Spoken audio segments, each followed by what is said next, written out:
A very good evening, Team Zimbabwe, and welcome to Africa and Beyond Television. And this evening, let us talk about what is happening in the nation of Zimbabwe. I'm hoping that my network is going to permit me right here to do this live stream. Okay, so there are fresh plans by Zanu PF people to try and stop Advocate Nelson Chamisa from contesting in Zimbabwe's elections. And we need to take a look on what is being conspired. What are they actually planning? What is their game plan? Because these people, they are very, very, very scared of Advocate Nelson Chamisa, and they don't sleep. They are always busy scheming, trying to find a way out to try and stop Advocate Nelson Chamisa from contesting the elections, because they know that tsuro haiponi murutsva kaviri kana katatu, and it's something which is worrying them a lot. We need to take a look onto this story right here, which is right here onto the screen, and it's very important, Team Zimbabwe, because these people will never sleep, these people will never rest.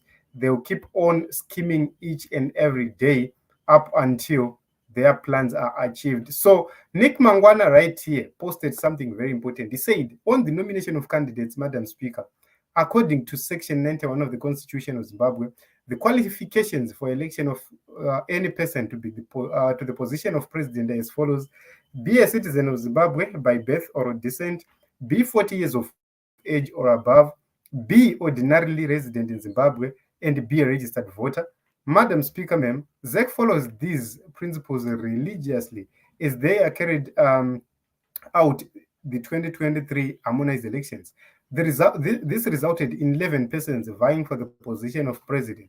Among them, His Excellency the President E.D. Mnangagwa, who got in excess of 2.3 million votes to assume the presidency. So he was interjected there by other honorable members of parliament. Then he went on to say, Madam Speaker, I wish to urge this House to make further qualifications which will ensure that our elections are not marred by persistent disputes every time they are held. I wish to urge this House to add an amendment to the effect that presidential candidates in the past elections who make unfounded allegations or of electoral fraud be barred from nomination as candidates in the future elections. This is the point. They've now attained two-thirds majority, and they want to use that two-thirds majority to annihilate other candidates. They are suggesting that anybody who disputed the past elections should not be allowed to contest in any other elections in the future. What does that mean? These people know that they can fast track that law and put it into use. What it means is, if SADC forces this regime to redo the elections in Zimbabwe, what will simply happen? They will simply invoke that law through ZEC to say, okay, you cannot qualify to be a president in the nation of Zimbabwe because of A, B, C, D. That is their game plan. That is what they are contemplating and thinking. So right now, they are testing the waters to try and see, can this work? Can they be able to do this? Can they be able to execute this? That is the key issue right here. So you will see these things happening right under our watch. You start to see these things happening, because these people will not stop. They will do anything they can to make sure that they stop democratic processes in the nation of Zimbabwe. But the major question is, are we going to 2028 elections? I doubt.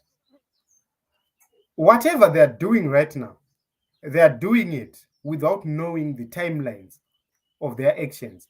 When are they going to cease to be powerful? When are they going to stop these heinous crimes which they are committing through parliament? They're abusing parliament's privileges. They're abusing their power, the power which they have. This is borrowed power. And you need to make sure that whenever you deal with people, you do what is right and what is correct. But these people do not even care. We go through some comments here. Energy recently graduated as a lawyer. He wouldn't make such utterances. I believe his image. Okay, so I do not know, guys, what will be the fate of what they're trying to do right now. So they've seen that they've failed to destroy Advocate Nelson Chamisa, and they are now using other avenues. They're trying to open other avenues to try and bar candidates from contesting. But remember that the Constitution is clear. The Constitution says when there are disputes, it's either somebody can go to the court or he can choose not to.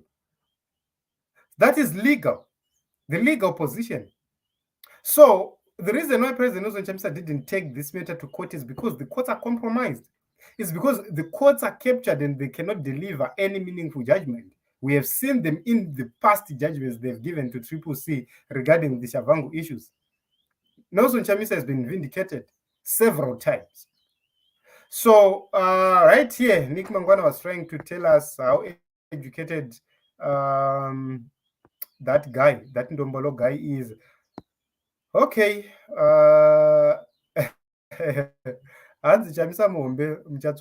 So why do you think it's this is about Chamisa? Then who is it then? So I said, this is Ndombolo politics of Zukuru. Let's jive and forget. Okay. The bastardization of constitution points to a volcano coming at 1200. So these people are being warned each and every day to say, if you bastardize the constitution of Zimbabwe, you will see some things happen. Honestly, Team Zimbabwe, kuchinjironzi constitution ndoinonzi tamba wakachenjera, because kuibata uri kutamba nepeturo, uri kudzima moto nepeturo.